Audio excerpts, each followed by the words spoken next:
Doctor Mohammad ইউনূসের জামানাতে দিল্লির সঙ্গে ঢাকার সম্পর্ক রীতিমতো তলানিতে পৌঁছে গিয়েছে এবং ওই সময়টিতে বাংলাদেশ এবং ইন্ডিয়ার মধ্যে রীতিমতো একটি যুদ্ধাবস্থা বিরাজ করছে। ইন্ডিয়া এবং তাদের যে সকল মিডিয়া রয়েছে, অনেকে এগুলোকে গদি মিডিয়া বলেন, মানে নরেন্দ্র মোদীর অনুগত, তারা সীমান্ত অঞ্চলে ইন্ডিয়ার সৈন্য সমাবেশ, যুদ্ধ বিমান স্থাপন, তারপর মাঝারি পাল্লা, স্বল্প পাল্লার ক্ষেপণাস্ত্র, মানে আমেরিকা এবং ইরানের যুদ্ধ নিয়ে ইসরায়েল, ইরান এবং আমেরিকা যেভাবে পরস্পরের বিরুদ্ধে প্রচার করছে, ডক্টর মোহাম্মদ ইউনূসের জামানাতে ভারত এবং বাংলাদেশের মধ্যে যে যুদ্ধাবস্থা ছিল, এটি ভারতীয় মিডিয়া এবং সামাজিক যোগাযোগ মাধ্যম রীতিমতো এটিকে বিশ্বযুদ্ধ বানিয়ে ফেলেছিল। এবং তাদের সেই বিষাদের সঙ্গে আবার বাংলাদেশে যারা ইনকলাব মঞ্চে প্রমোটার ছিলেন, দেশের বাইরে কিছু ইউটিউবার আছেন, কিছু ইসলামপন্থী সংগঠন আছেন, তারাও মানে তাদের রাজনীতির যে স্বার্থ, সেই রাজনীতির স্বার্থে ভারত বিরোধিতাকে মনে করেছিলেন যে এটা একটা দারুণ ব্যবসা, নিদারুণ ব্যবসা। জনগণের আবেগ নিয়ে, সেন্টিমেন্ট নিয়ে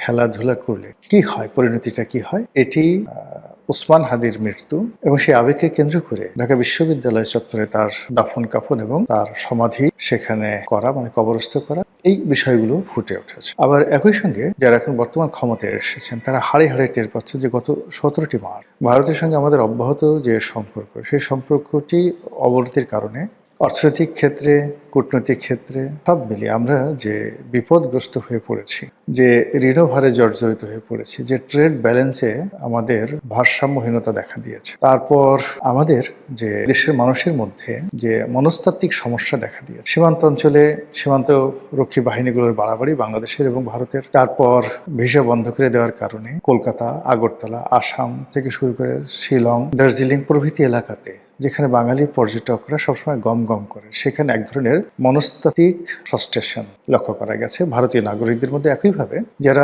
প্রতিনিয়ত ভারতে চিকিৎসা করেন, এবং আমাদের দেশে লক্ষ লক্ষ মানুষ রয়েছেন যারা ভারতে হার্ট লাগিয়েছেন, মানে হৃদয়ের চিকিৎসা করিয়েছেন, মস্তিষ্কের চিকিৎসা করিয়েছেন, চোখের চিকিৎসা করিয়েছেন, এবং 3 মাস, 4 মাস, 6 মাস অন্তর অন্তর গিয়ে এগুলো আবার তাদেরকে পরীক্ষা করে আসতে হয়। এই মানুষগুলো গত 17 মাসে ইউনূসের জামানাতে রীতিমতো জাহান্নামে ছিলেন। এই অবস্থা থেকে মুক্তি পাওয়ার জন্য ভারত খেলে দিয়েছে, ডক্টর মোহাম্মদ ইউনূসকে এমন খেলা খেলে দিয়েছে যে উনি এবং ওনার যারা সহযোগী, তাদের জীবন যৌবন মানে সবকিছু রীতিমতো হারাম হয়ে গিয়েছে। অন্যদিকে তড়ি ঘড়ি করে রাজনীতিতে এত দ্রুত কতগুলো সিদ্ধান্ত এসেছে, এত দ্রুত পরিবর্তন এসছে, এবং বাংলার মসনদে আমরা এখন যাদেরকে ক্ষমতার আসনে দেখতে পাচ্ছি, তাদের অভিষেকটা এতটা নাটকীয় ভাবে হয়েছে যে এখনো পর্যন্ত আমরা বিশ্বাস করতে পারছি না। কি দেখছি, কি হচ্ছে, যা দেখছি তাকে স্বপ্ন নাকি বাস্তব। আবার সেই খাল কাটা, আবার সেই ছাগল লালন পালন, আবার সেই খেজুর প্রকল্প, চারিদিকে রই রই রব, হই হই রব, মানে উন্নয়নের জোয়ার, নতুন সরকারের উন্নয়নের জোয়ার